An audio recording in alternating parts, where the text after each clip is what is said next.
ये शम्मा को रोशन किया है, गुलामी नहीं की हुनर पेश किया है। ज़मीर से बढ़कर कुछ नहीं हमारे लिए, मुश्किलें सहली पर सौदा नहीं किया है। आदाब, नमस्ते, सत श्री अकाल। Welcome to our show once again. Bollywood Friday presents unfold with Zeenat. तो आज के हमारे गेस्ट हैं Miss Priyanka Gupta and Mister Neer Punjabi.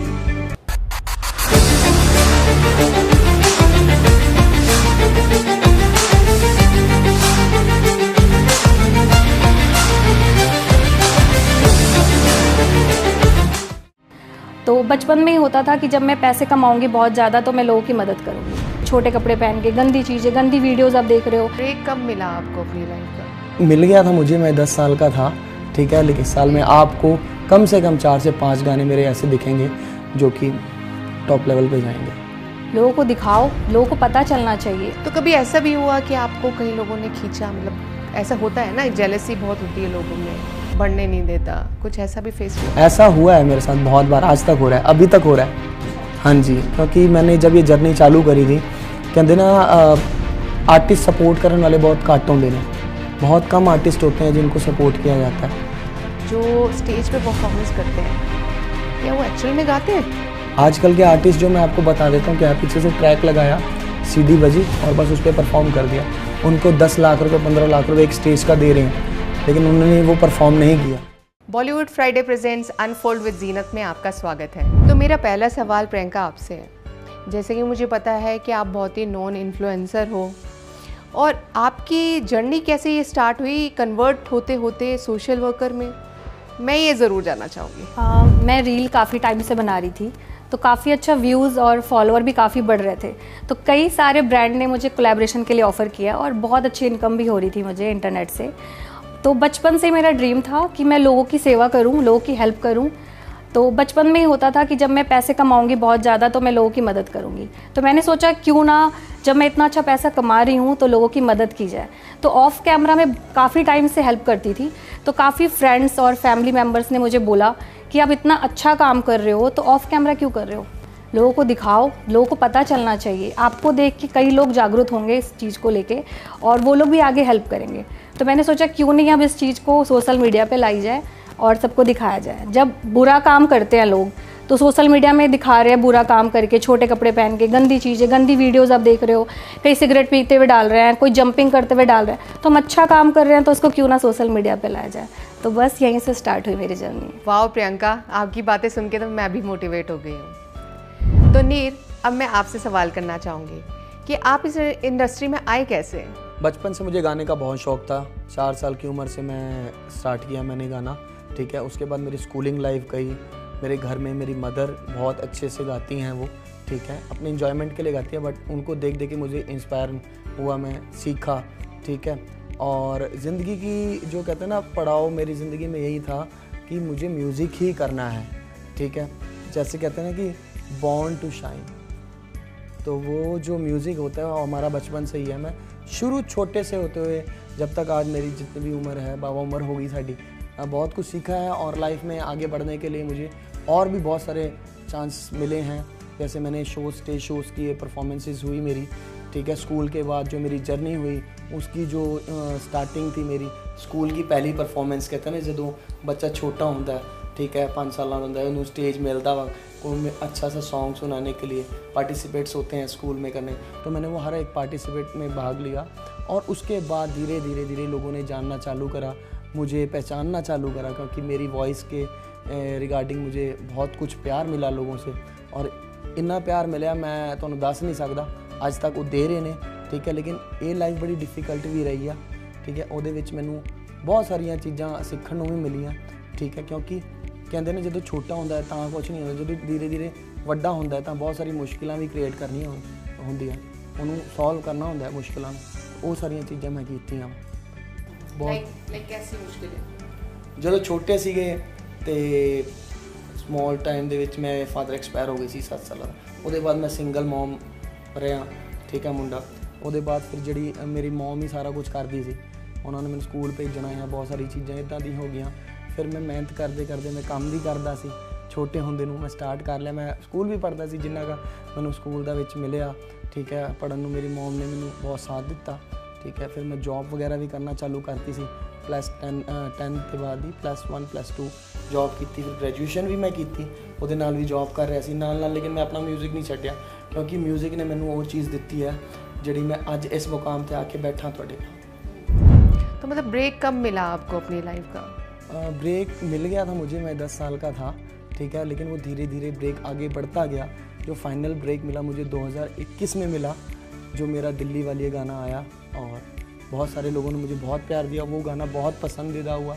अब आगे के हमारे बहुत सारे प्रोजेक्ट ऐसे हैं जो हम करने वाले हैं। इस साल में आपको कम से कम 4 से 5 गाने मेरे ऐसे दिखेंगे जो कि टॉप लेवल पे जाएंगे, और उसमें आप लोगों का प्यार मुझे चाहिए। तो मतलब लोगों ने आपको बहुत सराहा है, और आप तो बॉर्न टू शाइन है ही, ये तो स्टैंप लग चुकी है। ये कहते ना परमात्मा की देन होंदी है, ठीक है। वो वाहिगुरू के बिना कुछ नहीं कर सकता बंदा, तो वो मेहर है कि आप वधी जाने जिंदगी दे विच। तो कभी ऐसा भी हुआ कि आपको कई लोगों ने खींचा, मतलब ऐसा होता है ना, जेलसी बहुत होती है लोगों में, बढ़ने नहीं देता, कुछ ऐसा भी फेस किया? ऐसा हुआ है मेरे साथ बहुत बार, आज तक हो रहा है, अभी तक हो रहा है। हाँ जी, क्योंकि मैंने जब ये जर्नी चालू करी थी, कहते ना आर्टिस्ट सपोर्ट करने वाले बहुत घट होंगे ने, बहुत कम आर्टिस्ट होते हैं जिनको सपोर्ट किया जाता है। मैं उनमें से कि मुझे कम सपोर्ट मिलता है लोगों का। तो क्या यही रीज़न है आपके गाने का मार है? नहीं, गाने ऐसे नहीं है। बेसिकली मैं कुछ मार्केट में लेके आना चाहता हूँ।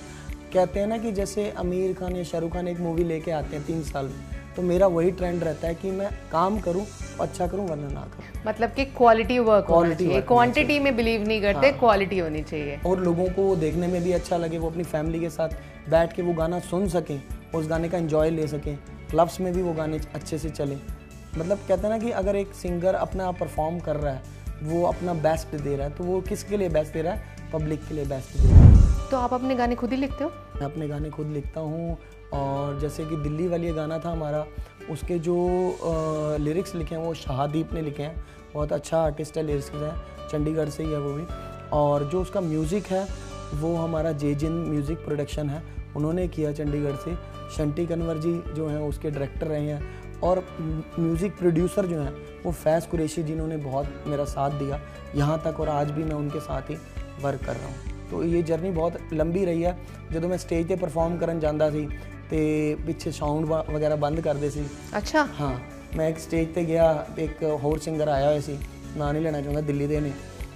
ऐसे बहुत सारे आर्टिस्ट हैं जो दिल्ली के हैं, ठीक है। और जब भी कोई आर्टिस्ट ग्रो करता है तो उसको खींचने के लिए बहुत सारे आर्टिस्ट पीछे लगे रहते हैं, बिकॉज उन्हें ये नहीं पता कि यार मैंने कितनी मेहनत करी है। मेरा 15 साल 16 साल का स्ट्रगल पहले रहा, अब भी स्ट्रगल चल रहा है मेरा। तो मेरी जो जर्नी है 22 साल की जर्नी हो चुकी है अभी तक की स्ट्रगल की, बट मैं अपनी मेहनत से काम कर रहा हूँ। जिन्ना मैनू कम मिल रहा है दिल्ली तो भी मिल रहा है, या मैं और ऑल ओवर इंडिया काम कर रहा वर्ल्ड ਦੇ ਵਿੱਚ ਵੀ, ਉਹ ਵੀ ਮੇਰੀ ਮਿਹਨਤ ਦੇ ਹਿਸਾਬ ਨਾਲ। ਮੇਰੇ ਆਪਣੇ ਕੰਟੈਕਟ ਹੁੰਦੇ ਆ ਜਿਹੜੇ ਮੈਨੂੰ ਬੁਲਾਉਂਦੇ ਆ, ਜਿਨ੍ਹਾਂ ਨੂੰ ਨੀਰ ਪੰਜਾਬੀ पसंद ਹੁੰਦਾ, जिन्हों ने सुन कहते ना कि यार मेरे को दिलजीत सुनना है, तो दिलजीत ही बुलाएंगे। और जिसको नीर पंजाबी सुनना है, फिर वो जो भी हो नीर पंजाबी को ही सुनेगा। तो वही वाली जर्नी है हमारी। तो बचपन से आपका बहुत ही ज़्यादा स्ट्रगल रहा है, जहाँ तक मुझे आपकी जर्नी का पता चल रहा है। आपने बहुत ही स्ट्रगल किया है, चाहे वो बचपन हो, चाहे वो सिंगिंग का हो, करते आ रहे हो। और मैं चाहती हूँ कि आपको बहुत ज़्यादा कामयाबी मिले। अच्छा, एक चीज़ और मैं पूछना चाहूँगी कि आजकल के सिंगर जो स्टेज पे परफॉर्मेंस करते हैं, क्या वो एक्चुअल में गाते हैं, या कुछ मतलब कुछ सिस्टम होता क्या है वो? उनका सिस्टम ये होता है थोड़ा सा, देखो कुछ सिंगर्स ऐसे होते हैं जिन्होंने प्रॉपर सीखा होता है, ठीक है। रियाज वाला सिंगर आपका स्टेज पे दिखेगा, जिसमें आप बहुत बड़े फनकारों के नाम मैं बता सकता हूँ। गुरदास मान जी, उन्होंने सीखा है, ठीक है। राहत फ़तेह अली खान जी, उन्होंने सीखा है, ठीक है। लेजेंड हैं ये सारे, ठीक है। जो भी बंदा लाइव गाने वाला है, ठीक है। सरचिंदर सरताज हो गया, गैरी संधू, निंजा, जेडे मेरे उस्ताद ने, उन्होंने मैं देख के बहुत कुछ सीखा, ठीक है। और भी जैसे कि आजकल आप राइजिंग स्टार देखते हैं, ठीक है, और इंडियन आइडल वगैरह देखते हैं, तो उसमें बहुत बड़े बड़े कलाकार जिन्होंने एक्चुअल में सीखा गया, जिनमें हमारे मित्र हैं जैसे सलमान अली हो गए, ठीक है। उन्होंने अच्छा एकदम लाइव गाया। उनकी जो जर्नी थी वो सारेगामा से लिटिल चैम्प से चालू हुई, और आज वो इंडियन आइडल हैं, ठीक है। मोहम्मद दानिश का नाम ले सकते हैं, वो बहुत अच्छे कलाकार हैं। तो ऐसे कलाकार जो दिल से सीखे हैं जिन्होंने, और रूदारी निभाने वाले हैं। आजकल के आर्टिस्ट जो मैं आपको बता देता हूँ, क्या पीछे से ट्रैक लगाया, सीडी बजी और बस उस पर परफॉर्म कर दिया। उनको 10 लाख रुपए 15 लाख रुपए एक स्टेज का दे रहे हैं, लेकिन उन्होंने वो परफॉर्म नहीं किया। लेकिन आज जो गाने वाले हैं, एक्चुअल में गाने वाले हैं, उनको अब 2 लाख रुपए दे के भी नहीं बुला रहे। क्यों? बहुत म्यूज़िक, अगर आपने म्यूज़िक देखा है और आपने उसको महसूस किया तो वो लाइव म्यूज़िक है, लाइव म्यूज़िक ही गाना। ये नहीं डीजे, आजकल डीजे बेस बैंड चल रहे हैं। डीजे बेस बैंड में क्या होता है, 2 ढोल लगा दिए उन्होंने, ठीक है, पीछे एक डीजे वाला और 3 बंदे आगे खड़े, वो ये एक्चुअल में डांस कर रहे हैं, not as a professional singer performing. उसको आप डांसर बोल सकते हो क्योंकि वो लिपसिंग कर रहे हैं, ठीक है। आप किसी के गाने पे परफॉर्म कर रहे हो, या तो आप उसका गाना खुद गाओ, बब्बू मान जी का गाना हो गया, गुरदास मान जी के गाने आप लाइव गाओ ना बैंड के साथ, अगर एक्चुअल में आप सिंगर हो। इसका मतलब ये थोड़ी ना कि, और वो 3-4 लाख रुपए एक शो के ले रहे हैं, जिन्होंने क्या कि सिर्फ 2 ढोल म्यूजिशियन लगा, एक कीबोर्ड पीछे लगा दिया, आपने ड्रम किट लगा दिया और वो कीबोर्ड प्ले नहीं हो रहा एक्चुअल में, वो सिर्फ एक मिक्सर होता है, वो उसको मिक्स करके गाने को और उसकी वॉइस के साथ टचअप करके बस उस चीज़ के पैसे मिले। तो ये इसको मैं म्यूज़िक नहीं समझता, मैं म्यूज़िक उसको समझता हूँ जो लाइव गाने वाला हो, एक्चुअल में सिंगर वो है। तो नीर, एक बात बताइए आप, जैसे लाइव परफॉर्मेंस होती है स्टेजेस पे, तो कैसे पता चलता है कि ये सिंगर गाना गा भी रहा है या नहीं गा रहा है? एक्चुअली लाइव गाने वाले का आपको वैसे ही पता, क्योंकि उसका प्रॉपर पहले साउंड चेक होता है। आप साउंड चेक करोगे, हर एक साज को उसके तरीके से बिठाया जाएगा, उस ट्यूनिंग में करा जाएगा, उसके बाद बैंड चेक होता है, उसके बाद लाइव सिंगर जो होता है वो लाइव में आके अपना साउंड चेक करता है, अपनी वोकल को टेस्ट करता है, ठीक है। लाइव सिंगर गाने का, जो एक लाइव सिंगर होता है उसके गाने का पता लग जाता है कि वो लाइव में गा रहा है। उसके गाने का क्या है कि उसके साथ सारे साज लगे होते हैं, वो साज कल्ला कल्ला साज बजाएगा। अब जैसे मैं कोई भी एक सॉन्ग लाइव में गा देता हूँ, ठीक है, और एक ऑटो ट्यून होता है, वो आपको पता लग जाएगा ऑटो ट्यूनिंग क्या चल रही है, डीजे पे क्या चल रहा है गाना, ठीक है। आप किसी और सिंगर का गाना लाइव डीजे में कैसे गा सकते? नहीं गा सकते ना। और ऐसा ही होता है कि जब आप लाइव गा रहे हो, लाइव बैंड में गा रहे हो, आपकी वोकल और उसकी वोकल में बहुत अंतर आ जाएगा। नहीं, वो तो ठीक है, आप बोल रहे हो कि अंतर आ जाएगा, किसी और का गाना कैसे गा सकते हैं, लेकिन वो अपना गाना भी गा रहे हैं, वो कैसे पता चलेगा?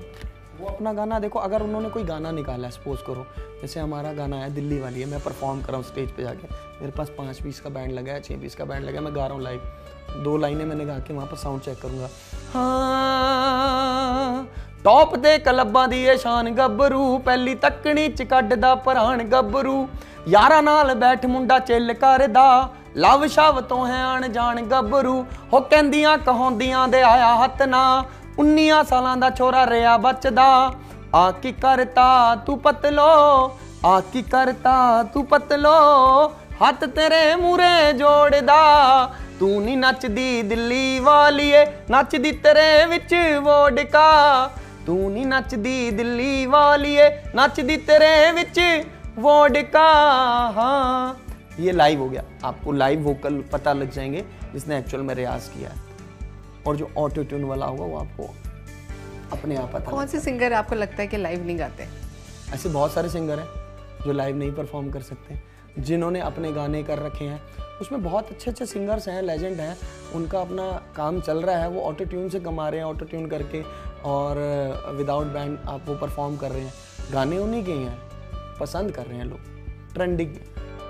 अगर उनको आप ये बोलोगे कि यार वो गा के बता दें, तो आपको उनका वोकल टोन ही बता देगा कि वो कितना दूध और कितना पानी है, ठीक है। कभी हम चाय बनाते हैं, उसमें अगर हम सपोज करो दूध ना डालें तो चाय किस बात की बनेगी? तो हर एक, अगर पूरी चाय चाहिए तो उसमें पानी भी डलेगा, पत्ती भी डलेगी, चीनी भी डलेगी, इलायची भी डलेगी, ठीक है, लौंग भी डलेगा, ठीक है, उसके बाद दूध डलेगा, और फिर वो अदरक डाल के जो स्वाद आएगा, ऐसा ही म्यूज़िक का है।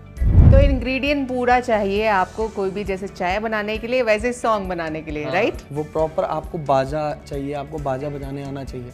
कोई कहता है ना कि 5,000 रुपये की पेटी बजा रहा है वो, लेकिन वो 5,000 रुपये की पेटी बजाना आसान नहीं है। इलेक्ट्रॉनिक म्यूज़िक आसान है। इलेक्ट्रॉनिक म्यूज़िक क्या है, आपने यहाँ से एक बीट उठाई, वहाँ पर कट करके कॉपी करके पेस्ट कर दिया, उसको ऊपर नीचे किया, थोड़ा सा उसका टेम्पो सेट किया, हो गया। तो आजकल के जो बच्चे और नए सिंगर्स गा रहे हैं वो सब ऑटो ट्यून कर रहे हैं, ह्यूमन मोस्टली और जो लाइव में गाने वाले हैं वो लेजेंड है सारे। गुरदास मान जी, जैसे मैंने आपको बताया, हरभजन मान जी हो गए, बब्बू मान जी हो गए, ठीक है जी, यंगस्टर में जी खान जी हो गए, ठीक है, और गैरी संधू हो गए, निंजा हो गया, ठीक है, आपका खान साहब हो गए। तो ऐसे जो लाइव में गाने वाले आर्टिस्ट हैं, कमल खान जी हो गए, ठीक है, वो लाइव में आर्टिस्ट, वो लाइव उनकी गले में ही नज़र आता है कि उन्होंने 25-30 साल का रियाज किया है। रियाज जो होता है ना, वो आपका गला बताता है, he is a good one. ये है, ये लंबी रेस का घोड़ा है। और शॉर्ट टर्म वाले जो होते हैं ना, वो छोटे में निपट जाते हैं। तो अपना हमेशा अपने आप को एक लंबी रेस का घोड़ा बनाओ। लंबी रेस अगर करनी है, आपने लॉन्ग टाइम तक जाना है, तो हमेशा आपको मेहनत करनी पड़ेगी, म्यूज़िक पे अपना रियाज करना पड़ेगा। बिना रियाज के कोई सिंगर नहीं है। आज मैं आपको बता दूं बीच में, और इस इंडस्ट्री में क्या है कि जो बंदा तरक्की कर रहा होता है ना, उसको इंडस्ट्री से ही हटा दिया जाता है। आपके साथ ऐसा हुआ है? ऐसा मोस्टली तो ये लोग कर रहे हैं, लेकिन मैं नहीं हटूंगा। मेहनत कर रहा हूँ। मैंने गाना बनाया दिल्ली वाली है, आया, मेहनत करी, वो गाना 15-18 साल के स्ट्रगल के बाद पहला गाना मैंने जी म्यूज़िक से आया। लोगों ने प्यार भी दिया, लेकिन कुछ लोगों ने सपोर्ट नहीं किया, क्योंकि कहते हैं ना कि यार ये लड़का क्या कर लेगा, कल का आया हुआ। उन्होंने ये नहीं देखा कि 15 साल या 18 साल उसने मेहनत करी, उसके बाद अपना गाना निकाला, और वो गाने में कोई कमी है? मुझे तो नहीं लगती। मैं ये नहीं कि वो मेरा गाना है, अगर वो किसी और ने भी गाया होता और इसी तरीके से गाया होता तो मुझे कमी नहीं लगती, क्योंकि उसने मेहनत करी है। तो कहते हैं पंजाब का बच्चा बच्चा चमकीला के गाने सुनते हुए बड़ा होता है, और उसके गाने ऐसे हैं कि चाहे कोई छोटा बच्चा हो या फीमेल्स हो या मेल हो, सबको पसंद आते हैं। तो मैं उसके बारे में जानना चाहूँगी। नीर, आप बताइए चमकीला के बारे में, क्या आपने उनके कभी कोई गाने गाए हैं या कुछ आपकी इंस्पिरेशन उनसे कभी मिली है? अमरजोत चमकीला ਜਿਹੜੇ ਸੀਗੇ ਉਹ ਦੋ ਬੰਦੇ ਸੀਗੇ। ਪਹਿਲੇ ਤਾਂ ਮੈਂ ਦੱਸ ਦਵਾਂ, ਚਮਕੀਲਾ ਉਹ ਗਾਉਣ ਵਾਲੇ ਸੀਗੇ, ਮੇਲ ਆਰਟਿਸਟ ਸੀਗੇ, ਔਰ ਅਮਰਜੋਤ ਉਹ ਫੀਮੇਲ ਆਰਟਿਸਟ ਸੀਗੇ। ਇਹਨਾਂ ਦੀ ਜੋੜੀ ਹੋਈ। ਪਹਿਲੇ ਚਮਕੀਲਾ ਇਕੱਲੇ ਲਾਉਂਦਾ ਸੀ, ਵੱਡੇ ਵੱਡੇ ਸਟੇਜ ਸ਼ੋਅ ਲਾਉਂਦਾ ਸੀ, ਠੀਕ ਹੈ। ਉਹਨਾਂ ਦਾ ਕੰਮ ਜਿਹੜਾ ਸੀਗਾ ਉਹ ਇਹ ਕੰਮ ਨਹੀਂ ਕਰਦੇ ਸੀਗੇ, ਗਾਣਾ ਉਹਨਾਂ ਦਾ ਕੰਮ ਨਹੀਂ ਸੀਗਾ, ਉਹਨਾਂ ਦੇ ਲਿਰਿਕਸ ਸੀਗੇ। ਸਟੇਜ ਤੇ ਪਰਫਾਰਮ ਕੋਈ ਕਰ ਰਿਹਾ ਸੀ, ਇੱਕ ਆਰਟਿਸਟ ਨਹੀਂ ਆਇਆ ਤੇ ਉਸ ਆਰਟਿਸਟ ਨੂੰ ਚਾਂਸ ਮਿਲਿਆ, ਉਹਦੇ ਬਾਅਦ ਉਹਦਾ ਨਾਮ ਅਮਰਜੋਤ ਸਿੰਘ ਚਮਕੀਲਾ ਪਿਆ, ਠੀਕ ਹੈ। ਇੱਕ ਆਰਗੇਨਾਈਜ਼ਰ ਮਿਲਿਆ ਉਹਨਾਂ ਨੂੰ, ਉਹਨਾਂ ਨੇ ਕਿਹਾ ਕਿ ਚੱਲ ਯਾਰ, ਜਿਵੇਂ ਕਿ ਹੁਣ ਅਕਸਰ ਹੁੰਦਾ ਰਹਿੰਦਾ ਸਟੇਜਾਂ ਤੇ, ਜਿਵੇਂ ਕਿ ਮੈਂ ਇੱਕ ਸਿੰਗਰ ਹਾਂ, ਕੋਈ ਵੱਡਾ ਸਿੰਗਰ ਮੇਰੇ ਤੋਂ ਆ ਰਿਹਾ, ਉਹ ਸੀਨੀਅਰ ਆਰਟਿਸਟ, ਉਹ ਗਾਉਣ ਲੇਟ ਹੋ ਗਿਆ, ਮੈਨੂੰ ਚੜਾਤਾ ਉਹਨਾਂ ਨੇ ਕਿ ਬਾਈ ਤੂੰ ਗਾ ਦੇ, ਤੇ ਮੈਂ ਗਾਇਆ ਤੇ ਲੋਕਾਂ ਨੂੰ ਪਸੰਦ ਆ ਗਿਆ। ਅਮਰਜੋਤ ਚਮਕੀਲਾ ਸਿੰਘ ਜਿਹੜੇ ਸੀਗੇ, ਉਹਨਾਂ ਨੇ ਉਹ ਸਟੈਪ ਗਾਇਆ, ਫਿਰ ਉਹ ਜਾ ਕੇ ਫੇਮਸ ਹੋਏ। ਜਦੋਂ ਫੇਮਸ ਉਹਨਾਂ ਦਾ ਅੱਜ ਵੀ ਮੈਨੂੰ ਗਾਣਾ ਯਾਦ ਹੈ, ਉਹ ਮੈਂ ਪੂਰਾ ਪੰਜਾਬ ਗਾਉਂਦਾ। ਉਹ ਲੈਜੈਂਡ ਆਰਟਿਸਟ ਨੇ, ਬਹੁਤ ਮਤਲਬ ਵੱਡੇ ਆਰਟਿਸਟ ਕਹਿੰਦੇ ਨੇ ਜਿਨ੍ਹਾਂ ਨੇ, ਔਰ ਉਹ ਖੁਦ ਲਿਖਦੇ ਸੀ। ਸਭ ਤੋਂ ਵੱਡੀ ਗੱਲ ਇਹ ਆ, ਲੋਕ ਕਹਿੰਦੇ ਯਾਰ ਉਹਨਾਂ ਦੇ ਗਾਣੇ ਬੇਕਾਰ ਹੁੰਦੇ ਸੀ, ਲੇਕਿਨ ਉਹਨਾਂ ਦੇ ਗਾਣੇ ਬਹੁਤ ਜ਼ਿਆਦਾ ਹਿੱਟ ਹੁੰਦੇ ਸੀ, ਕਿਉਂਕਿ ਉਹ ਆਪਣੀ ਕਲਮ ਨਾਲ ਬਹੁਤ ਚੰਗਾ ਲਿਖਦੇ ਸੀ। ਤੇ ਚਮਕੀਲਾ ਜੀ ਦਾ ਜਿਹੜਾ ਇੱਕ ਗਾਣਾ ਮੈਨੂੰ ਯਾਦ ਹੈ, ਬਹੁਤ ਸਾਰੇ ਗਾਣੇ ਉਹਨਾਂ ਨੇ ਗਾਏ ਹੈ, ਤੋ ਤੁਹਾਡੇ ਸਾਹਮਣੇ ਪੇਸ਼ ਕਰਨਾ ਚਾਹੁੰਦਾ।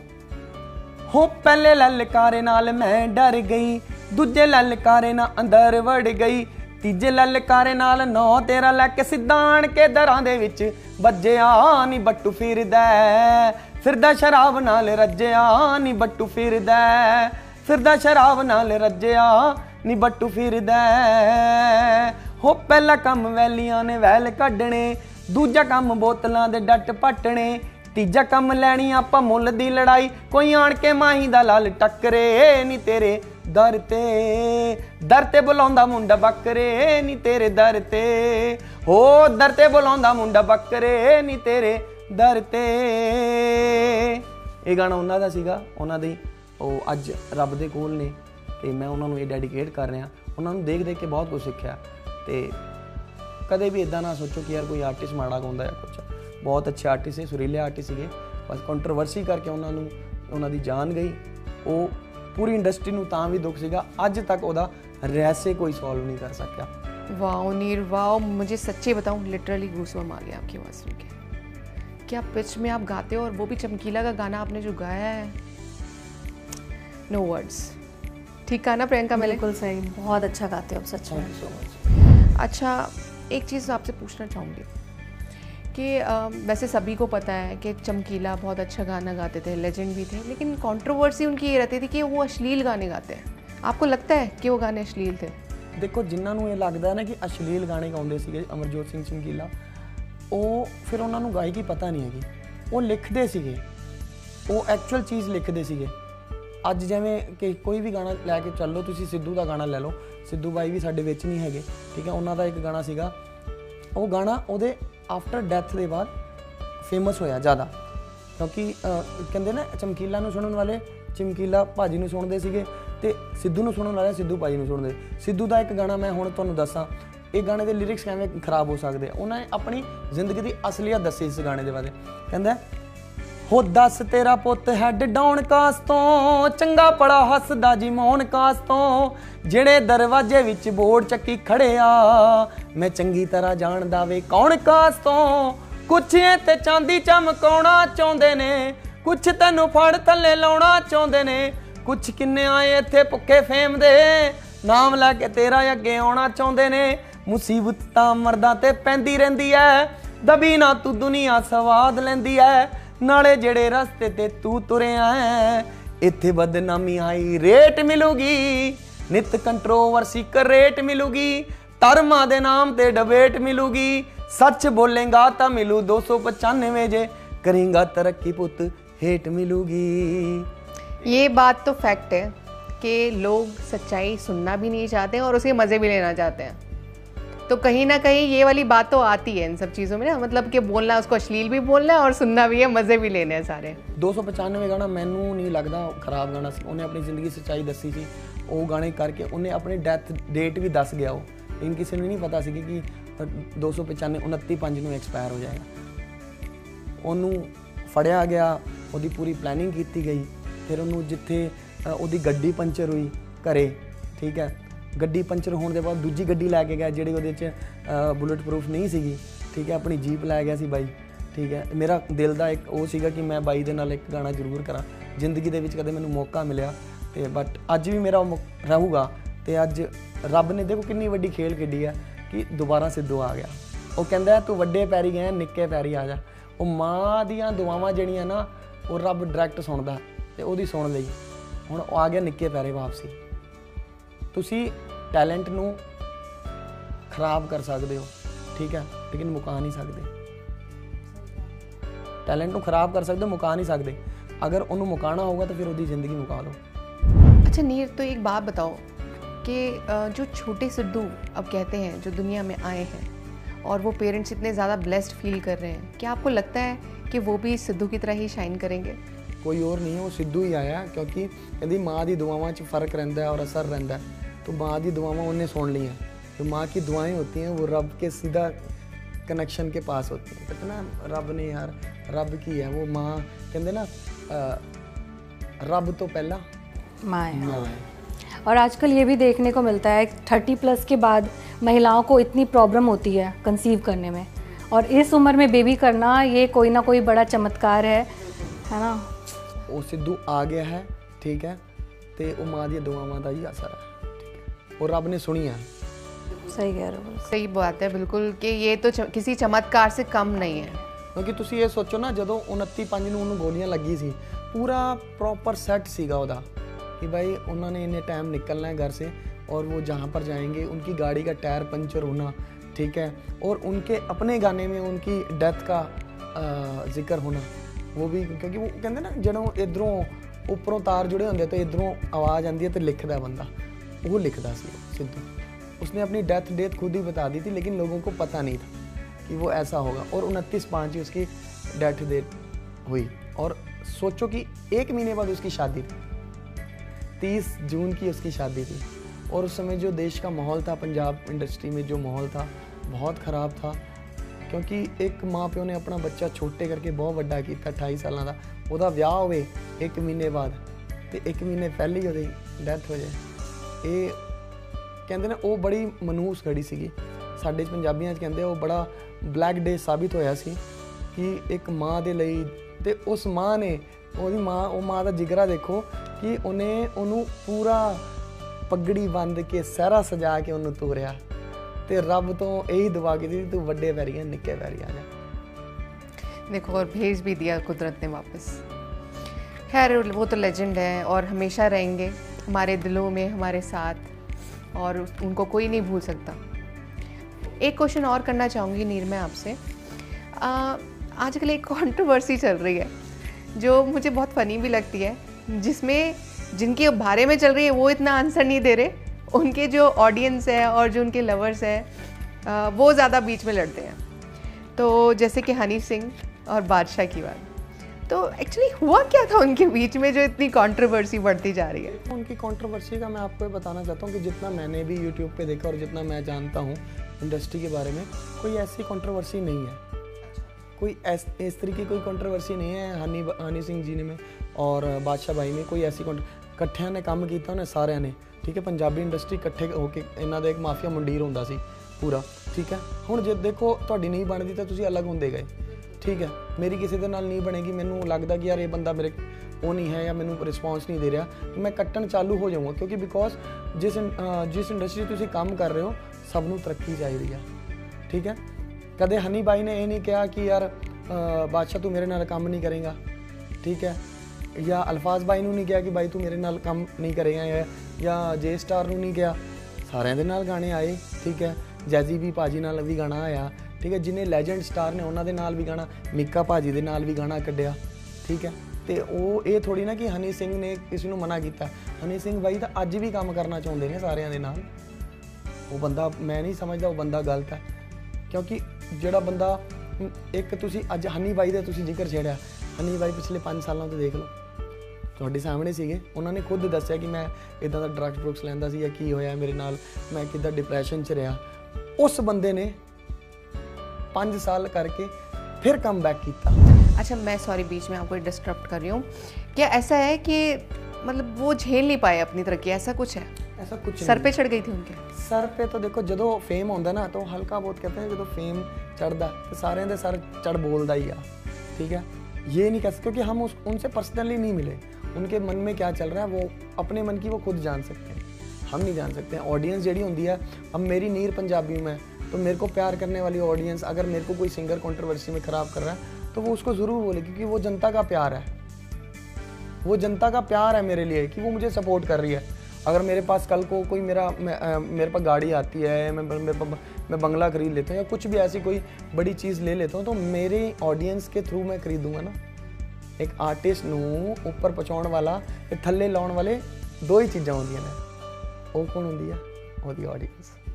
जे चंगी ऑडियंस मिल जाए तो स्टार बन जाना रात रात नूं, जे फिर मिल जाए दूजी ऑडियंस तो फिर वो थल्ले।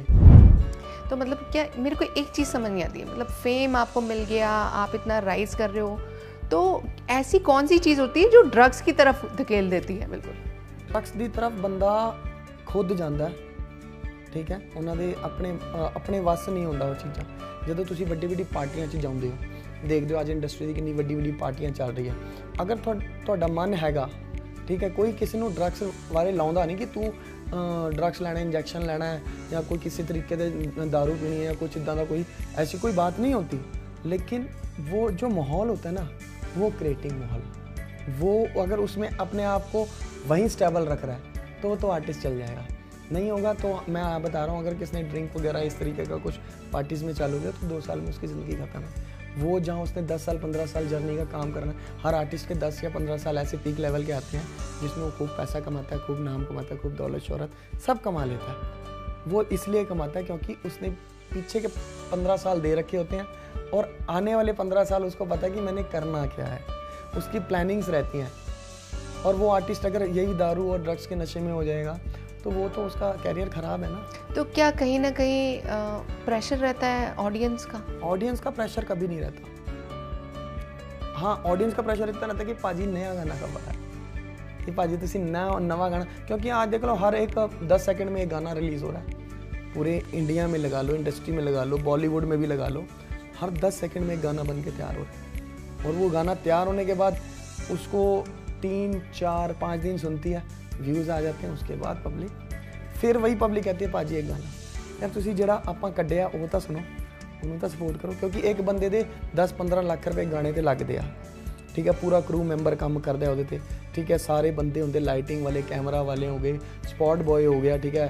जिहड़ी वैनिटी वैन लगती है, प्रोड्यूसर डायरैक्टर पैसा लाउंदा है, ठीक है। वो चाहुंदा है वो तो तुहानूं फिर दे देगा, एक गाना फिर कट के दे दूगा, लेकिन मेन ही ਹੁੰਦਾ ਪਬਲਿਕ ਦਾ ਪਿਆਰ। ਹੁਣ ਅੱਜ ਬੱਬੂ ਮਾਨ ਜੀ ਦਾ ਗਾਣਾ ਲੈ ਲਓ, ਦਿਲ ਤਾਂ ਪਾਗਲ ਹੈ, ਦੋ ਘੜੀਆਂ ਰੋ ਕੇ ਚੁੱਪ ਕਰ ਜਾਓ, ਉਹ 95 ਦੀ ਐਲਬਮ ਲੌਂਚ ਹੋਈ ਹੈ, ਅੱਜ ਵੀ ਉਹ ਗਾਣਾ ਡੀजे ਤੇ ਵੱਜਦਾ ਵਾ। लेकिन ऐसे गाने आजकल क्यों नहीं आते? आजकल गाने आते हैं, लोग सुनते हैं, चढ़ते भी हैं, हाइप भी होती है, लेकिन फिर सब भूल जाते हैं। आजकल जो लिखावट है ना वो खराब हो गई है। मेन मैं आज चीज़ की लिखावट को मानता हूँ, और आजकल का यूथ जो है ना वो अपना पिछोकड़ बोलता जाता है। जितना सुकून आपको रफ़ीक जी के गानों में मिलता था, ठीक है, लता जी के गानों में मिलता था, क्या आज के वो सॉन्ग्स अगर वही गाने कोई और गाएगा आपको मिलेगा? उसका मेन रीज़न ये है कि वो प्रॉपर क्लासिकल ट्रेंड हैं, सीखे हुए हैं, उनकी जो वॉइस है उसमें मिठास है, वो दिल से गाने वाले आर्टिस्ट हैं, उन्होंने सीखा बहुत है, उन्होंने एक एक चीज़ पे वर्क किया है। आज तो वही है, ऑटो ट्यून के लो भैया। अच्छा, कहीं ना कहीं ये जनरेशन का भी गैप है, जनरेशन इंस्टेंट चीज़ें चाहिए, फास्ट हो गई है, फास्ट हो गई है, लाइफ बहुत फास्ट हो गई है पहले के मुकाबले। आए सुनो, लगाओ, फटाफट नेक्स्ट चेंज करो। ठीक है, जो आजकल का माइंड सेटअप है वो बहुत अलग हो गया, तो लोगों को अपना माइंड सेटअप अलग नहीं करना चाहिए। आप नए को भी लेके चलो और पुराने को लेके चलो। आज अमरजीत सिंह चमकीला जी के गाने फिर से आ गए, हर एक गाड़ी में गाना बज रहा है, क्योंकि दिलजीत भाई ने उनका कास्टिंग करा है उस पिक्चर में, जो रोल कास्ट है वो दिलजीत भाई का है, और पुनीति चोपड़ा जी हैं वो अमरजोत जी का उन्होंने रोल किया, और वो बखूबा उस तरीके में निभाया गया जिस तरीके से वो गाते थे। एक्चुअल अमेजिंग वर्क, बहुत ही अच्छा काम है। वो मूवी देख के तो ये एक्चुअल आर्टिस्ट ये होते हैं। दिलजीत भाई एक टाइम एंकरिंग करते थे, उस बंदे ने बोला कि यार मैं ये करूँगा, करा, और लोगों ने क्या बोला, तू ये नहीं कर सकता। तो भाई ने अपने शो में भी बताया था ये। भाई की बात क्या थी, भाई ये कह रहे थे, कहते हैं तू एंकरिंग तो वध कुछ नहीं कर सकता। उन्हें की क्या, मैं सिंगर बनूंगा। फिर क्या, तू सिंगर तो वध नहीं बन सकता, इंडस्ट्री च पंजाबी इंडस्ट्री च काम किया, फिर तू फिल्मां च काम नहीं कर सकता। उन्होंने फिल्मां च काम करके दिखाया Punjabi industry they which, carry on जट्टा वगैरह सारी बहुत सारी उन्होंने ਜਿਹੜੇ ਉਹਨਾਂ ਦੀ मूवियां ਬਣੀਆਂ, ठीक है। और आज बॉलीवुड में भी इतना नाम कर रहे हैं, वो बॉलीवुड मूवीज भी बहुत सारी कर रही हैं, ठीक है। उन्होंने भगत सिंह का रोल प्ले किया, ठीक है, और अब उन्होंने बॉलीवुड इंडस्ट्री में काम किया। गुड न्यूज़ आई थी उनकी मूवी अक्षय बाजी के साथ। तो कहते ना, बोलने वाले को बोलने दो, आपने जो करना है और रब ने जो लिखा ना वो पूरा होगा। कहीं ना कहीं माइंडसेट भी बहुत वेरी करता है। आपका माइंडसेट कैसा है, कि आप करना क्या चाहते हो? कहते मेरा हैं कि एक पर्सनल सजेशंस है सारी ऑडियंस से कि आप जो कुछ करना चाहते हो करो, किसी की बातों में मत आओ। आपका दिल जो चाहता है वो करो, बाकी वो ऊपर वाला बैठा, आपकी सारी चीज़ें पूरी होंगी। बिल्कुल जी, बिल्कुल। मैं इसमें बहुत बिलीव करती हूँ कि आपका जैसा माइंडसेट होता है ना, आप वैसे ही बन जाते हो, और ऐसी कोई चीज़ नहीं है जो इम्पॉसिबल हो। आप सब कुछ पॉसिबल कर सकते हो, बस आपका माइंडसेट राइट होना चाहिए। वो कहते हैं ना कि जीनत जी, पॉजिटिव सोचोगे तो हमेशा पॉजिटिव होगा। बिल्कुल, ठीक है, और नेगेटिव सोचोगे तो बहुत ज़्यादा नेगेटिव चले जाओगे, फिर कभी पॉजिटिव में नहीं आ सकते। इसीलिए क्या बोलते हैं कि पॉजिटिव सोचो, जो आपके साथ नेगेटिव कर रहा है उसको बाहर जाने दो। हमने 2 कान दिए ना, एक कान से सुनो, दूसरे से निकालो। बिल्कुल माइंड सेट यही करना कि एक कान से सुनो और दूसरे कान से निकालो। 2 कान भगवान ने दे रखे हैं, अच्छा शरीर दे रखा है, बॉडी दे रखी है, बढ़िया आपको हर चीज़ दे रखी है। तो हमेशा अपने ऊपर वर्क करो और अपने से जितना बेस्ट दे सकते हो वो दो, बाकी उसने जो किस्मत में लिखा है वो आपको देगा। अच्छा, एक चीज़ और पूछूं आपसे, कभी प्यार व्यार नहीं हुआ आपको? आज ये खोल दो बात। ये बड़ा टफ क्वेश्चन पूछ लिया तुसी। तो अब तक हमने जाना है कि नीर की जर्नी कैसे थी, और हमें बहुत मज़ा आया बहुत सारी बातें करके, लेकिन थोड़ा मैं जानना चाहती हूँ प्रियंका आपके बारे में भी। और तो शैल वी स्टार्ट? यस। अच्छा, एक बात बताओ प्रियंका, आप कहाँ से बिलोंग करते हो? मैं झारखंड से बिलोंग करती हूँ। ओके, तो झारखंड से दिल्ली में आके कुछ ना कुछ तो यहाँ की भी कोई कहानी होगी। बहुत बड़ी कहानी है जो मैं इतने लॉन्ग इसमें शॉर्ट वीडियो में नहीं बता पाऊँगी, बट शॉर्टकट में बताती हूँ।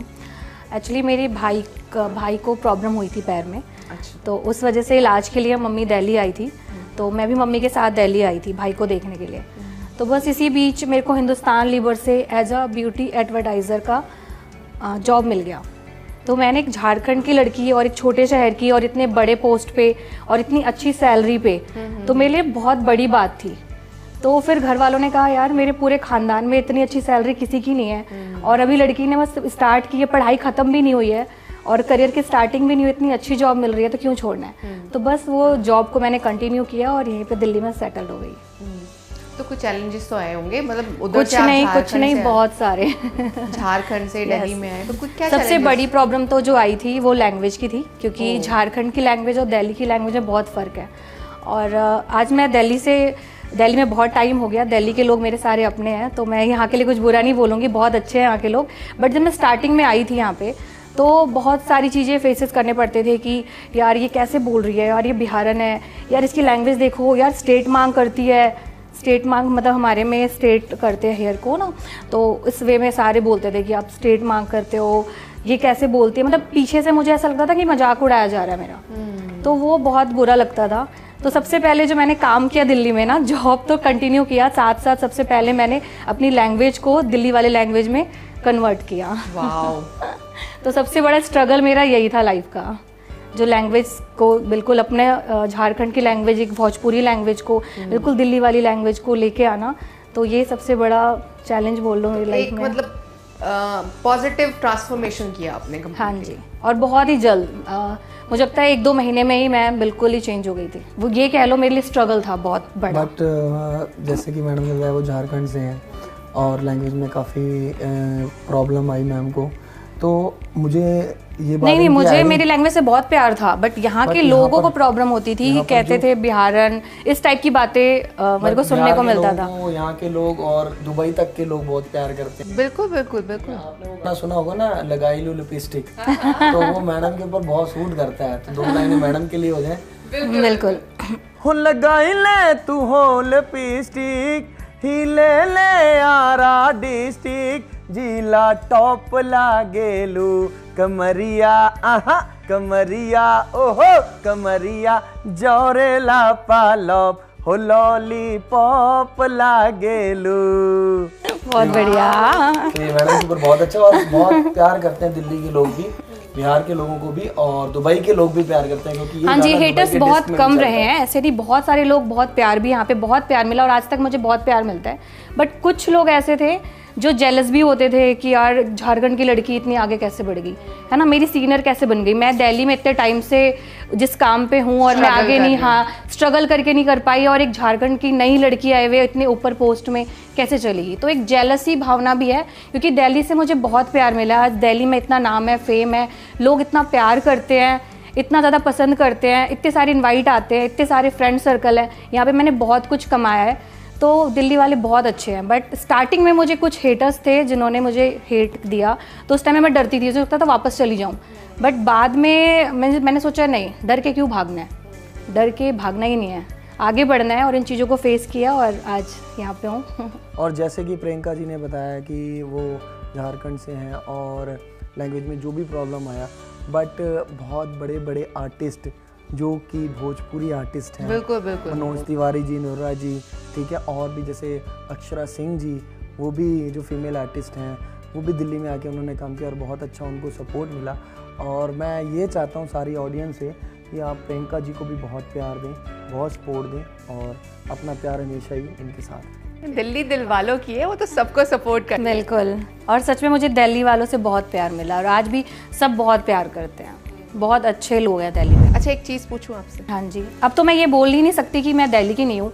मैं जब आई थी तो मैं 15-16 साल की थी, तो पूरी मैंने मतलब कह लो बचपना ही बस मैंने झारखंड में बिताया है, बाकी पूरा टाइम मैं दिल्ली में रही हूँ, तो आज मैं दिल्ली वाली हूँ। बट हाँ, जो जन्मभूमि है वो जन्मभूमि है, और ये मेरी कर्म भूमि है, तो मुझे सब दोनों से बहुत ज़्यादा प्यार है, लेकिन सबसे ज़्यादा प्यार मुझे दिल्ली से है। तो फिर हम ये कह सकते हैं, तू नहीं नचदी दिल्ली वाली है, नचदी तेरे विच वोडका। चलो ठीक है, लेकिन मैं एक क्वेश्चन ज़रूर पूछूंगी आपसे। जैसे आपने सोशल वर्क का काम शुरू किया, तो ट्रोलिंग भी हुई है कभी ऐसे कि ये वीडियो जो बना रही है जान के बना रही है, इसको अपना दिखाने के लिए सब दिखावा है, ऐसा ये देखो वही करते हैं जो जेलस फील करते हैं। उनको ये लगता है कि यार ये इतने व्यूज़ कैसे जा रहे हैं, इतने फॉलोअर कैसे बढ़ रहे हैं, इतना आगे कैसे बढ़ रही है। तो ये उनका काम है जो हेट फैला रहे हैं, तो ये उन लोगों का काम है। नहीं तो प्यार करने वाले इतने हैं, आप मेरी वीडियोस के कमेंट्स में जाओ, अगर 2 मुझे हेट करते हैं ना तो मुझे 99% लोग प्यार करते हैं। इतने अच्छे अच्छे कमेंट आते हैं।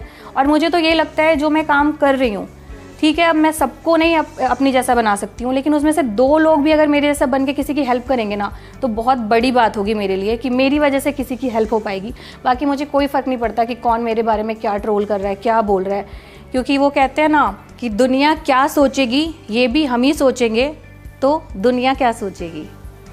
वाह वाह वाह वाह, क्या कहने, क्या डायलॉग मारा है बाय गॉड। लेकिन इनकी बातें मुझे इतनी अच्छी लगी कि हाँ, अगर आप आगे बढ़कर लोगों की मदद करते हो, चाहे वो कितना भी ट्रॉल करते हो, ठीक है, 100 लोग देखेंगे, उसमें से 10 बोलेंगे, कोई तो कन्वर्ट होगा, कोई तो आगे बढ़ेगा, कोई तो आपको कॉपी करेगा, इस बहाने किसी का भला भी होगा। सही कहा ना मैंने? बिल्कुल सही कहा। अच्छा, प्यार की कुछ बातें हो रही थी, तो नीर मुझे आपसे ये पूछना है, आपको कभी किसी से प्यार नहीं हुआ? अब प्यार होया सी बहुत चिरा पहले, बहुत टाइम हो गया मेरे को प्यार करे। और ज़िंदगी जो है ना आपको बहुत कुछ सिखा के जाती है, तो उस प्यार ने मुझे बहुत कुछ सिखाया। दर्द दिख रहा है मुझे आपकी बातों में, मैं जानना चाहती हूँ प्लीज़। कहते हर किसी का होंदा प्यार होंदा, मेरा भी सीगा ते बहुत ज़्यादा प्यार करदा सी ते लाइफ दे विच मैं चाहुंदा सी कि वो नाल ही रहे मेरे। बट कहते ना रब ने जहाँ जोड़ी बनाई होती है तो वही मिलती है। बिल्कुल तो सही। जिद में जाके आप अपनी ज़िंदगी भी मत खराब करें और सामने वाले की भी ना करें। क्या होता है कि वो जहाँ खुश है उसे खुश रहने दें। हम पता नहीं होते 2-3 बच्चे भी होने हैं, सानू तो पता ही नहीं है, लेकिन वो खुश रहे, मैं ये चाहना। और लाइफ में टीवी ते देखदी होनी है ते सोचदी होनी है कि जदों होना सी तां फिर जिंदगी नाल कटनी सी तां ठीक है, नहीं सीगी ते उत्थे जिथे भी खुश रहना चाहती है। चलो, इट्स ऑल अबाउट डेस्टिनी, जो किस्मत में लिखा होता है वही होता है। और मैं तो वेरी हैप्पी जीनत, मैं बहुत खुश हूँ आज, ठीक है, मुझे भगवान सब दे रहा है, मेरी माँ का आशीर्वाद है, उसकी दुआएं हैं और उसकी दुआओं के द्वारा मैं आगे बढ़ रहा हूँ। कहते ना बच्चे नूं की चाहिए, माँ दी दुआवां मिल जाण तां बहुत चंगा हुंदा है। बिल्कुल बिल्कुल सही कहा आपने। वो मेरे कोल ओहदियां दुआवां है ते मैं ओहदियां दुआवां करके इत्थे तक पहुंचा। ऑडियंस का प्यार मिल रहा है और हमारे जिनके थ्रू मैं आज आप लोगों के साथ रूबरू हो रहा हूँ, मिस्टर फैज़ कुरैशी जी, मैं वो मेरे दिल के बहुत ही करीब हैं और हम काफ़ी बहुत अच्छे दोस्त हैं, भाई की तरह हम काम करते हैं और आगे भी बहुत सारे प्रोजेक्ट भी मैं उनके साथ करने जा रहा हूँ। तो आप सभी का प्यार चाहिए और आप सभी का भी प्यार चाहिए हमें। हाँ, सबको, हमें सबको चाहिए, बहुत सारा, ढेर सारा।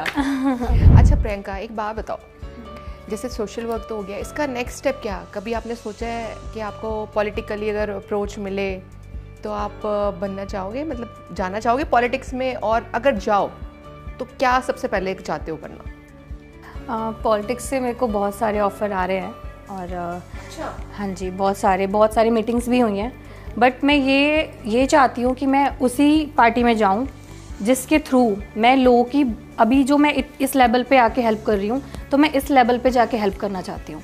क्योंकि अभी जो भी मैं लोगों की मदद करती हूँ, सोशल वर्क करती हूँ, तो वो मैं अपने पैसों से करती हूँ, अपने यूट्यूब, अपना फेसबुक, अपना इंस्टाग्राम, इसके पैसों से करती हूँ। मतलब जितना भी मैं कमाती हूँ 50% से ऊपर मैं सारा डोनेट कर देती हूँ। तो मैं चाहती हूँ कि मैं कुछ बड़ा करूँ लाइफ में और ऐसी पार्टी को ज्वाइन करूँ जो सच में लोगों के बारे में सोचते हूँ और जिनके थ्रू मैं बड़े लेवल पे जाके लोगों की हेल्प कर सकूँ। अच्छा, सोचो कि अगर आप बन जाते हो पॉलिटिकली, किसी पोस्ट पे मिल जाते हो, तो आप क्या करना चाहोगे? कोई एक काम कि मैं ये सबसे पहले करूँगी। एक काम नहीं, मैंने बहुत कुछ सोचा हुआ है। सबसे पहले तो एजुकेशन में जाऊंगी, क्योंकि आज भी हमारे झारखंड के और बहुत सारे से छोटे गांव हैं जिनकी लड़कियां पढ़ नहीं पाती हैं, ठीक है ना, सीधे उनकी शादी करा दी जाती है बहुत कम उम्र में, और कम उम्र में शादी करने की वजह से जल्दी माँ बन जाती हैं, उनकी हेल्थ में प्रॉब्लम होती है, फिर उनके हस्बैंड उनको कुछ भी प्रॉब्लम करते हैं, वो बेचारी वो चीज़ें सहती हैं। तो मेरे को बहुत सारे, मेरे इंस्टा पे नंबर डला हुआ है, तो बहुत सारे लड़कियों के मैसेज आते हैं, मैम मेरी हेल्प कीजिए, मेरी को ये प्रॉब्लम हो रही है, मेरे हस्बैंड ये कर रहे हैं, मैं भी आपकी तरह बनना चाहती हूँ। तो मुझे वो देख के बहुत ज़्यादा रोना आता है कि यार मैं काश कुछ कर पाती इनके लिए।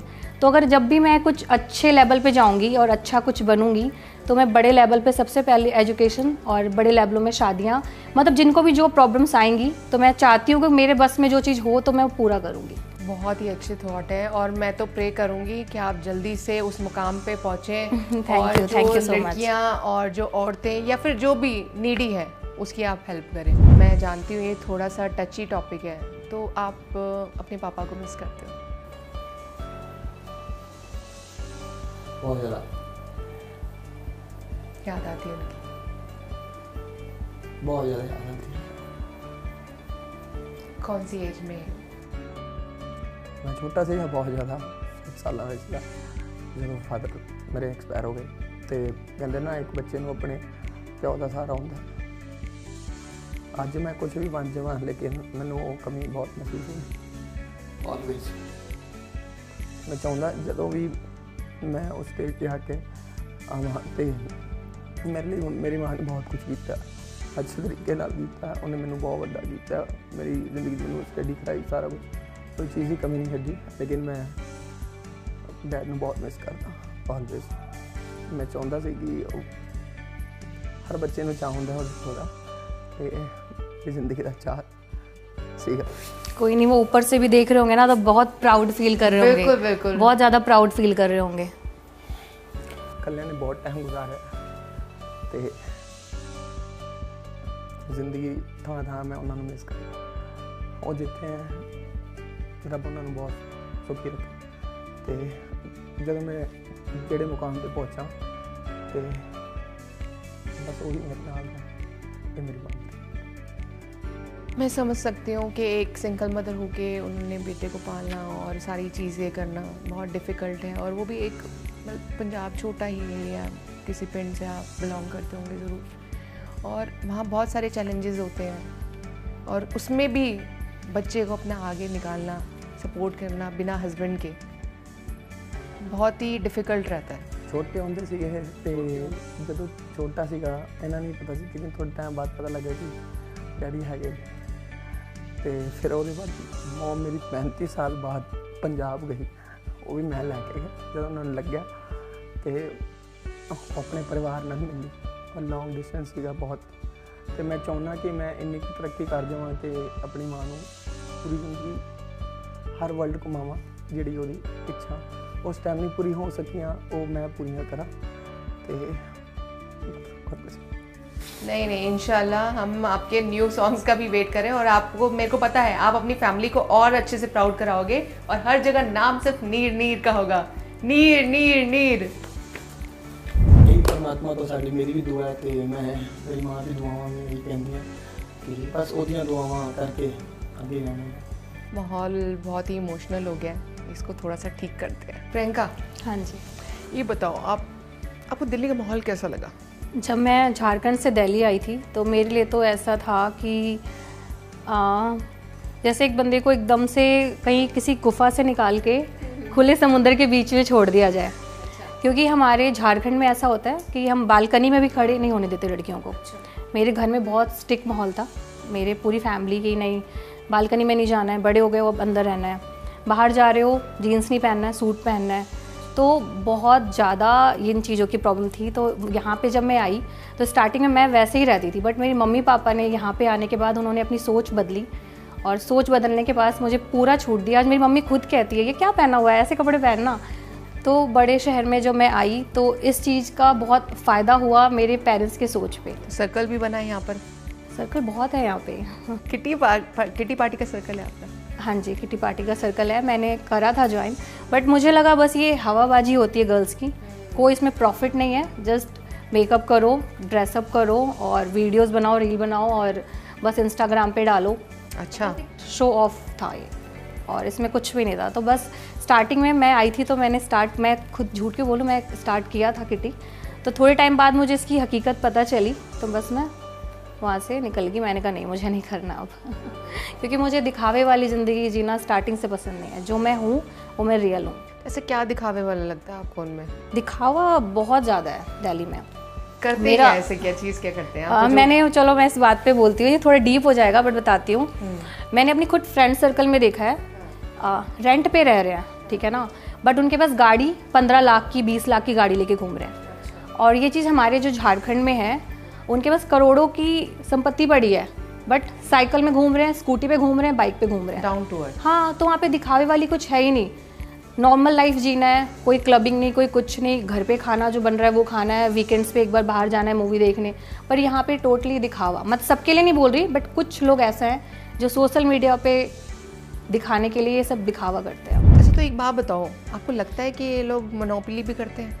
जी बिल्कुल, सबके ग्रुप्स बटे हुए हैं और ग्रुप्स में ही आपस में लोगों को बुलाते हैं और ये सारी ग्रुपिंग होती है। अच्छा, हाँ जी। तो ऐसा भी होता है कि मतलब आपसे अगर मन नहीं है तो आपको आउट कर देते हैं? हाँ बिल्कुल, और मैं तो इस चीज़ों से पहले रेगुलर थी, बट इन चीज़ों से मैं खुद निकल चुकी हूँ। क्योंकि तो पहली बात तो टाइम नहीं है, और दूसरी बात कि मैंने ये देख ली सबको कि क्या सर्कल है, क्या चलता है, तो मतलब फालतू का टाइम वेस्ट है। नहीं तो मतलब, लेकिन इनको बोलते तो ये हैं कि पेस्ट्री सेलिब्रिटीज़ हैं इनका। ये असली पेस्ट्री थोड़ी है, ये सब दिखावा है, सब शो ऑफ है। सही बात है, मतलब दिखावे की जिंदगी रह गई है आजकल। आप जितने भी देख लो, लोग दिखाते कुछ है, होते कुछ है, सोशल बोलते मीडिया कुछ है और एक्चुअल में कुछ है। एक्चुअल में कुछ है, राइट। जी, इसमें पता है क्या होता है कि कहते हैं ना, सर के ऊपर छत होना हो, जेब में आईफोन लेके जाना है, हाँ है ना।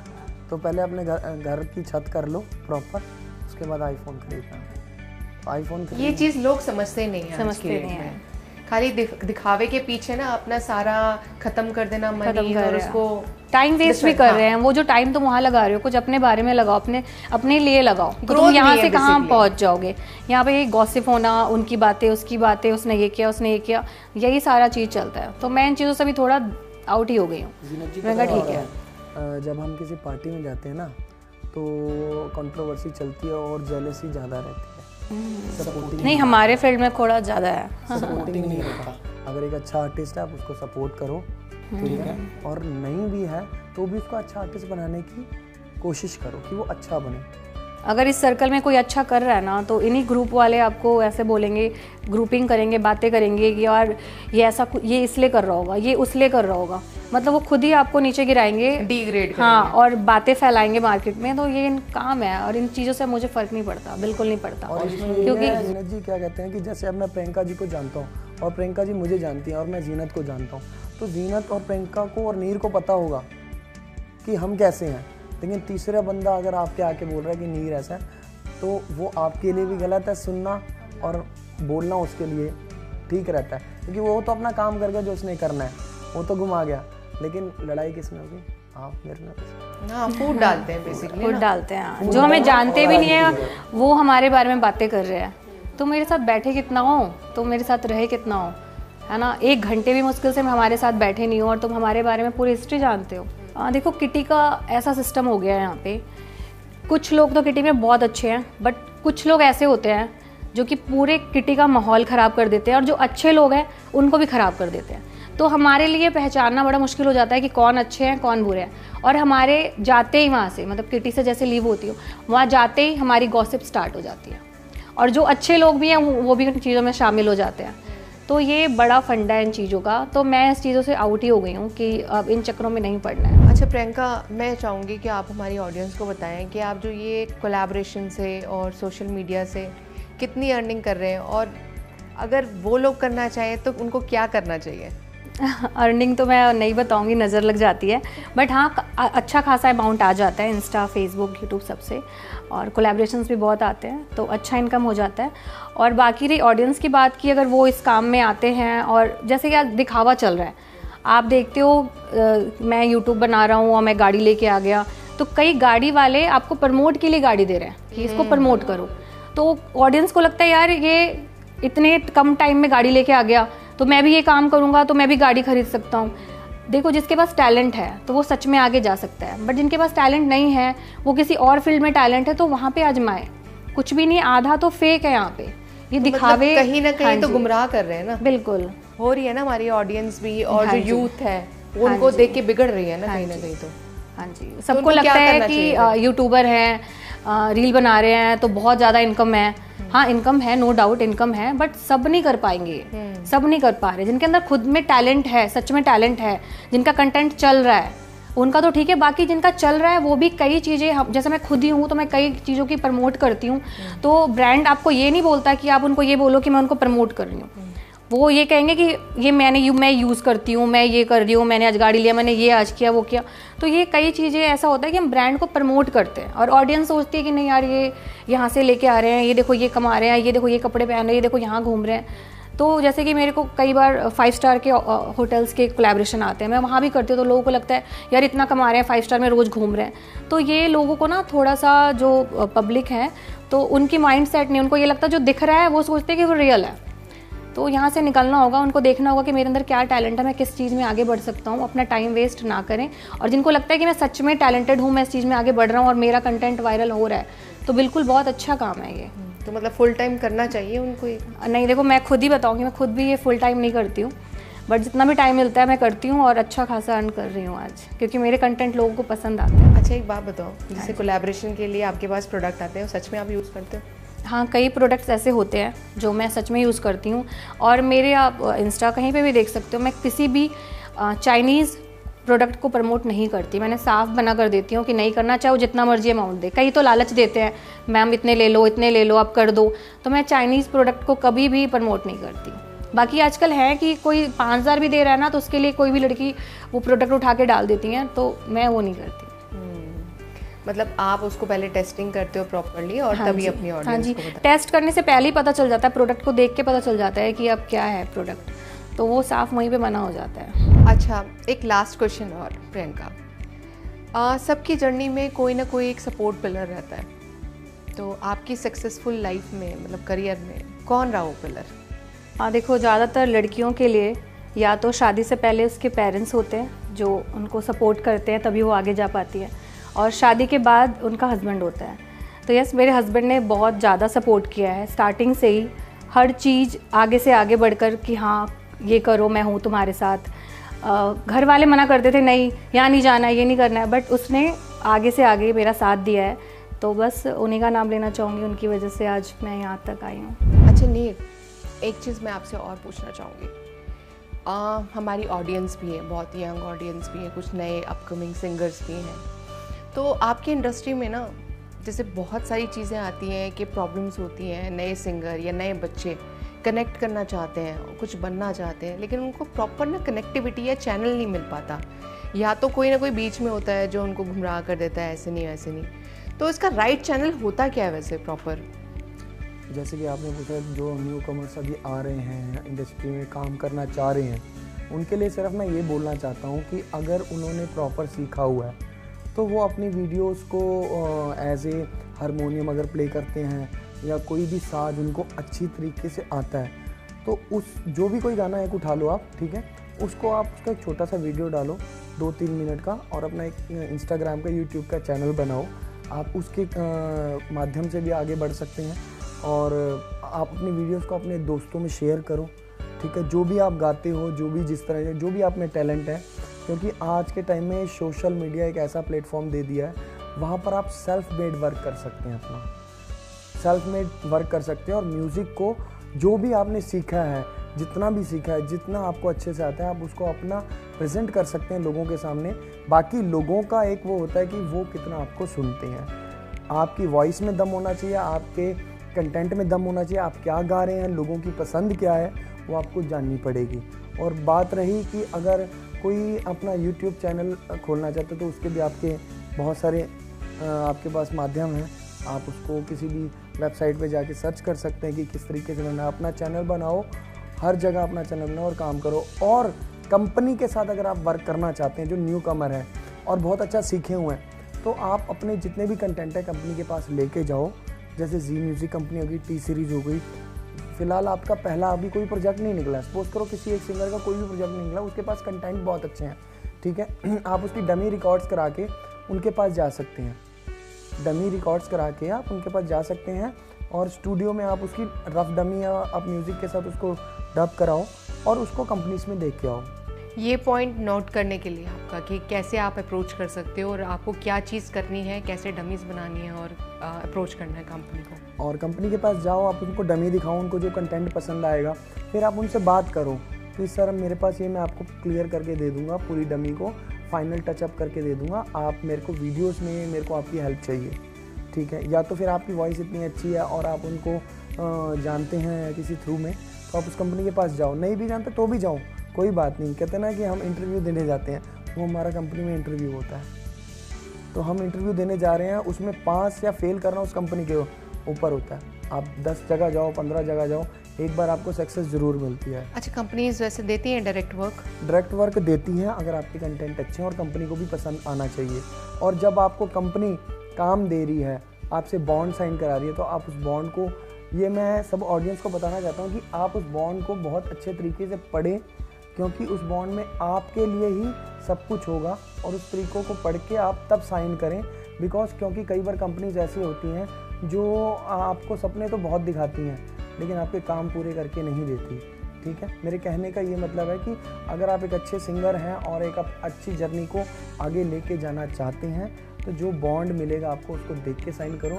और आप पढ़े लिखे हैं ऑफकोर्स, और उसमें पढ़ो कि आपको कितने 1 साल के लिए 2 साल के लिए बॉन्ड कर रही है कंपनी, वो कंपनी आपको क्या दे रही है, आपके कितने गाने रिलीज़ करा रही है 1 साल में 2 साल में, तब जाके वो बॉन्ड कर। नहीं तो आपके पास एक अच्छा सा माध्यम है, यूट्यूब चैनल और इंस्टाग्राम है, सोशल मीडिया है, आप सेल्फ अपना बिजनेस स्टार्ट कर सकते हैं अगर आप अच्छा गाते हैं और आपकी वॉइस अच्छी है, तो आपको कोई नहीं रोक सकता।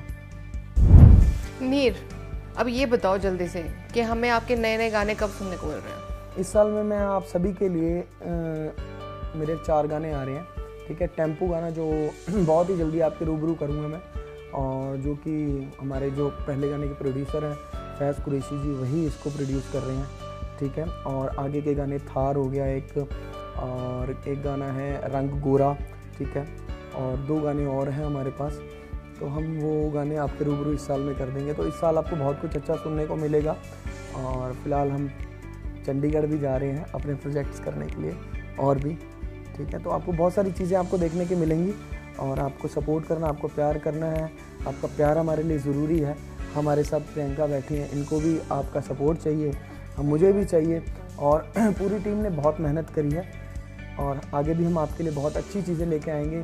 फ़िलहाल क्या है कि मेरा एक ही गाना आया, बट मेरे पास शोज़ बहुत होते हैं, ठीक है। तो मैं शोज़ के रिगार्डिंग मेरे जैसे मैरिज के शोज़ हो गए, ठीक है, कल्चर प्रोग्राम्स हो गए, इवेंट्स हो गए, बहुत सारी चीज़ें मेरे पास ऐसी हैं जो मैं कर रहा हूँ। और तभी मैं अपने प्रोजेक्ट्स ला नहीं पा रहा था, लेकिन इस साल मैं आपके रूबरू कम से कम 5 गाने का कंटेंट आपके रूबरू रखूँगा, मेरा प्रॉमिस है आपके साथ। वाओ, मैं तो अभी से एक्साइटेड हूँ आपके जब नए गाने आएंगे और वो हम सब सुनेंगे। और आज मैं ये कहना चाहूँगी यूथ को कि जो पॉइंट्स हमें नीर और प्रियंका से मिले हैं वो आपको अच्छे से नोट कर लेने हैं और इम्प्लीमेंट ज़रूर करना है अगर आपको ग्रो करना है। और मुझे बहुत मज़ा आया, थैंक यू सो मच हमारे शो पर आने के लिए। Thank you so much. और इतनी अच्छी बातें बताने के लिए, हमारी ऑडियंस को गाइड करने के लिए। एक जीना जी, एक चीज़ और बोलना चाहूँगा जाते जाते, कि एक तो आप अपने खुद पे विश्वास रखें और दूसरा रब पे विश्वास रखें, दोनों साथ चाहिए। अगर ये दोनों चीज़ें साथ मिल गई तो आपकी तरक्की में कोई बाधा नहीं आएगी। ये मेरा चैलेंज है आपको और ये मेरा प्रॉमिस है, क्योंकि मेरी ज़िंदगी बहुत टाइम से जो भी चल रही थी, लेकिन पास्ट 7 मंथ से मैं गुरुजी के आश्रम गया छतरपुर में, वहाँ से मैं बहुत ब्लेस्ड हुआ हूँ और बहुत सारी उनकी दुआएं मेरे साथ हैं, और आज मैं बहुत खुश हूँ।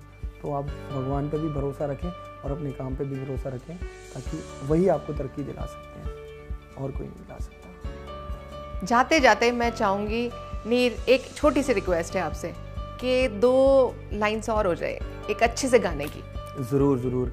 तो आप सभी के लिए लास्ट सॉन्ग मेरी तरफ से, जो कि मिलन गाबा का गाया हुआ है और दोस्ती के लिए है, और ये मेरी दोस्ती के नाम है। क्या कहते हैं? हो ले लो पैसा ते ले लो प्यार, मैनू मेरे यार मोड़ दो, किसे कम दी भी नहीं महंगी कार, ओही 4 यार मोड़ दो। ओ भी सी समा ए भी है समा, समय ते चलने जोर ना ओही है बियर अंबरां दी छां, मेरे नाल होर कोई ना। हो मैनू चढ़ दिना बिना मेरे यार, ओ मैनू चढ़ दिना बिना मेरे यार, ओ शराबी यार मोड़ दो, हो यार मोड़ दो। हो ले लो पैसा ते ले लो प्यार, मैनू मेरे यार मोड़ दो हो एक वारी ओ रब्बा मेरे यारां नू तू मोड़ दे वेख ले तू भावें आप आके उन्हां दी किन्नी लोड़ है फोन दे वॉलपेपर उत्ते ने जो चार ओही चार यार मोड़ दो हो यार मोड़ दो हो ले लो पैसा ते ले लो प्यार मैनू मेरे यार मोड़ दो। वाह वाह वाह, क्या आवाज़ है। वाओ नीर, मज़ा आ गया गाना सुन के।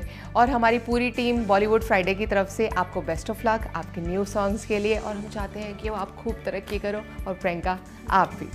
Thank you so much for coming here. Bollywood Friday presents Unfold with Zenith Season 1, powered by Timology Softech and Media Private Limited. Watch every Friday exclusively only on Bollywood Friday, and also available on Spotify.